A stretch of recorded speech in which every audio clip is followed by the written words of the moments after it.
I am so alert to this enemy that we are facing. Now, I will tell you that I spent most of my career in the region of the world that we're still engaged in.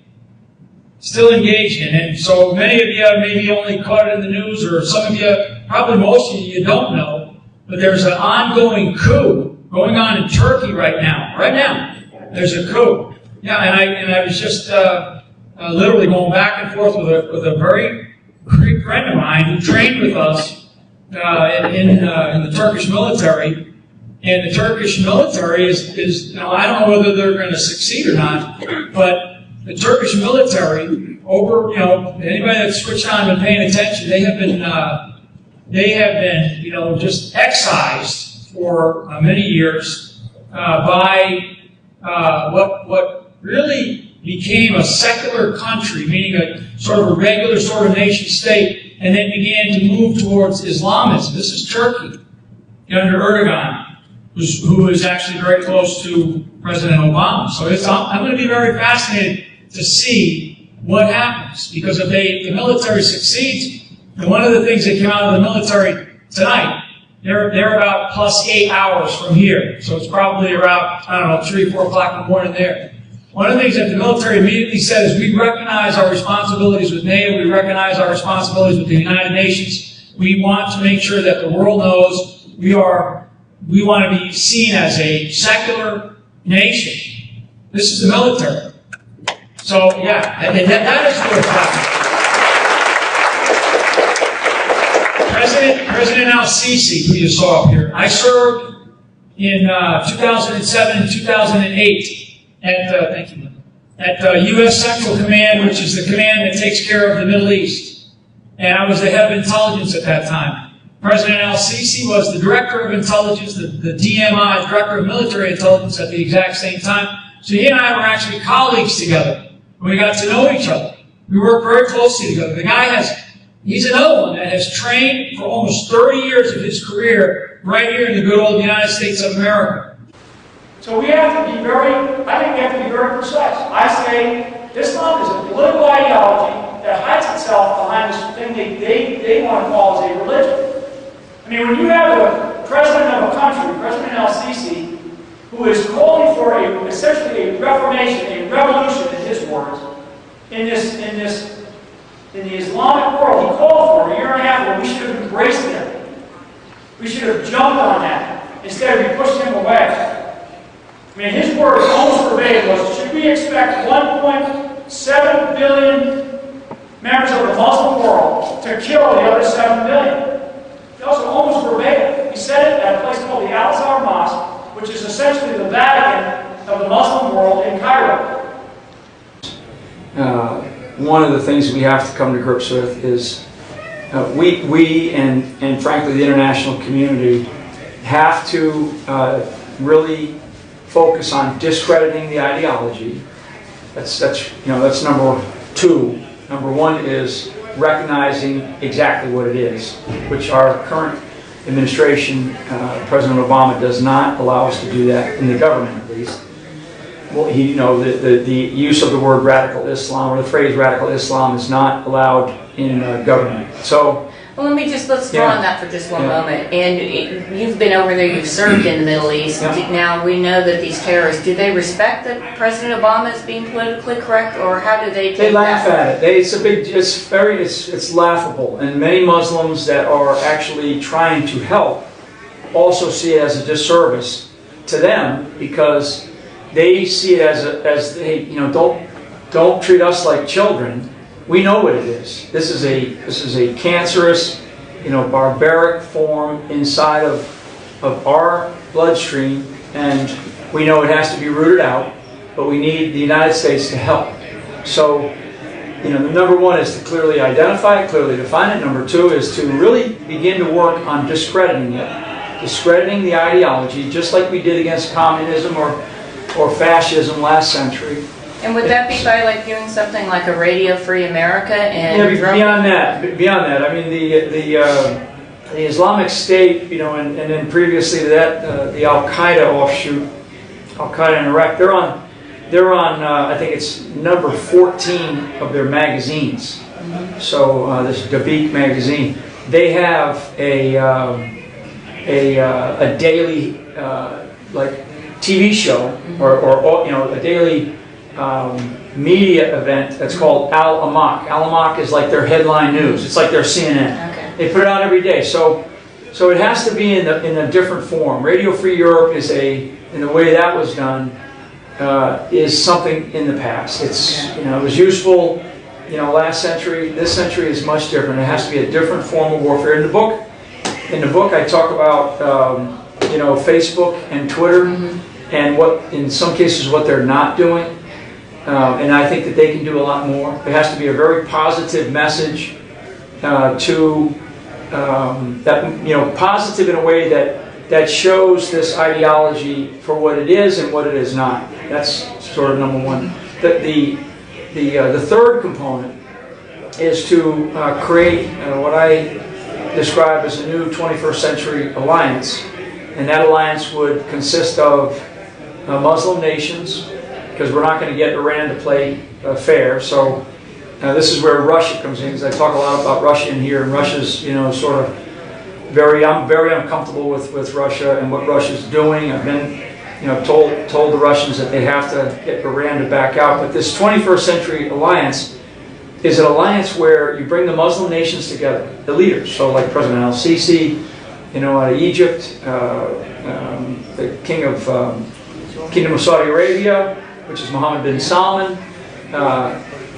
What about countries Jordan. What about Indonesia? I mean, Indonesia too. Yeah, Indonesia too. Singapore is actually doing some good work. Indonesia must be brought into this as well. So essentially from Indonesia to Morocco, but there is a tighter shot group where these nations are willing to provide capabilities. They're willing to provide boots on the ground, but they don't know how to organize themselves. They don't know how to lead this type of a coalition.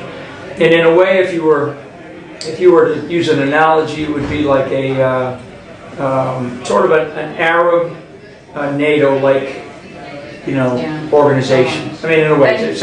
People understand NATO, but a new type of one. Yeah. And one where the Arab nations have to take some responsibility. They have to be held accountable. They have to step up to the plate. Egypt's having the damnedest time right now, and we should put al-Sisi on a pedestal. Honestly, I mean, we should, because it's like the guy is like, he recognizes it for what it is.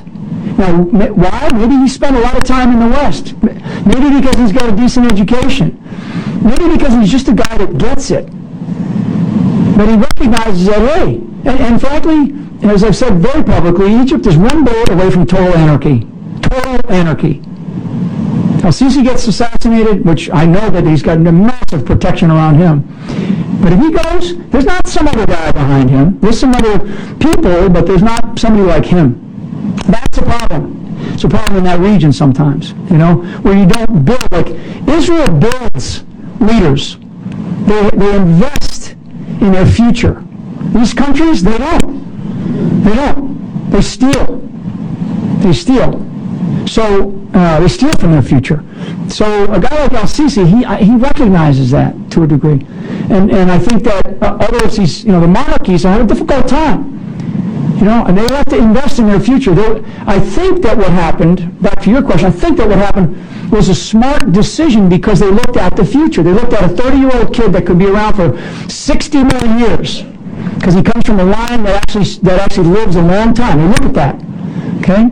So maybe he'll be around till he's 90 and he can take Saudi into a new direction. I hope. I mean, I'm hopeful in that. I'm actually talking to a lot of these folks in that country, encouraging them to think like that. And I hope that they do. But you are challenging a nation. So like Kuwait or the UAE or the Saudis or Egypt or any one of them.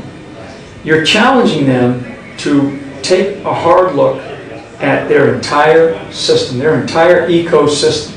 Because if they want to have their religion, their quote-unquote religion, and they want to have their security, and they want to pretend like they're like they have women's rights, you know, and they pretend like they have, like everything's fine, you know, then, you know, and I can tell you it's not. Yeah. So one example, and I don't want to say too much about this book, but one example I talk about in the book is in 2015, there were more books translated in Spain that year, in 1 year, translated into Spanish, than there were books translated in the Arab world for the last 1,000 years.